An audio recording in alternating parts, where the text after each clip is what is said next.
Hello dear viewer, on what will become known as Gatwick Day, I think sadly, I'm making this little video, and I'm making a video I mentioned the other day and drone stuff this week that I've been playing around in software in a loop again. I've been playing around at the Lake Victoria Challenge venues. What I've been doing is I've been adding airfields to my flight planning software that wasn't there before, considering some of the routes, particularly out to the island there.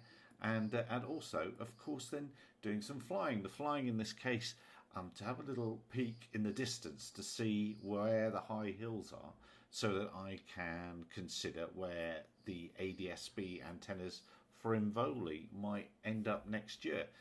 It's not just to muck about and play around in the simulator at all. Of course, dear viewer, I would never do such a thing. So I had some fun doing that, and still they're planning on setting up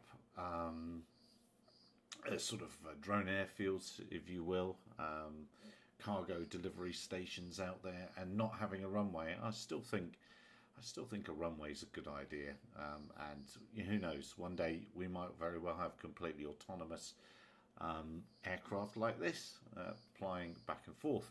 Anyway, the other thing I spoke about after we finished the show last week, we were chatting, and I mentioned autogyros, and it's also something I've got an interest in, and I'm surprised we don't see more of them flying autonomously.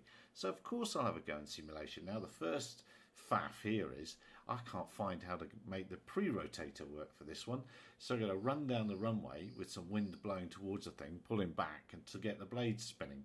But as you'll see, this is my first takeoff from an airfield near where I come from in South Somerset in the UK, or where I grew up I should say. I'm in South Africa now, and you'll see I didn't realise that the simulator hadn't smoothed out the runway completely here.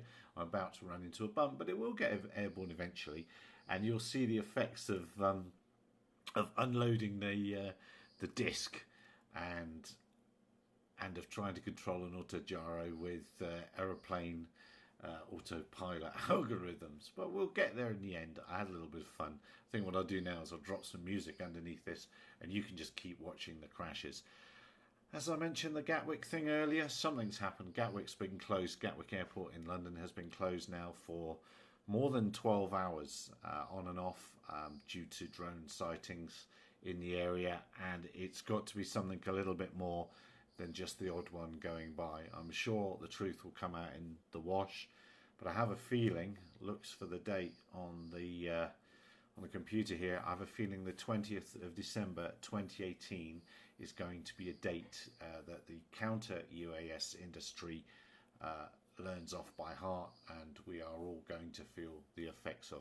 On that cheery note, next week's drone stuff this week is going to be a highlights program, because it's going to be on Christmas Day. Might end up doing the same for New Year's Day. So have a lovely Christmas, and I look forward to seeing you all in 2019. Cheers for now. Bye bye.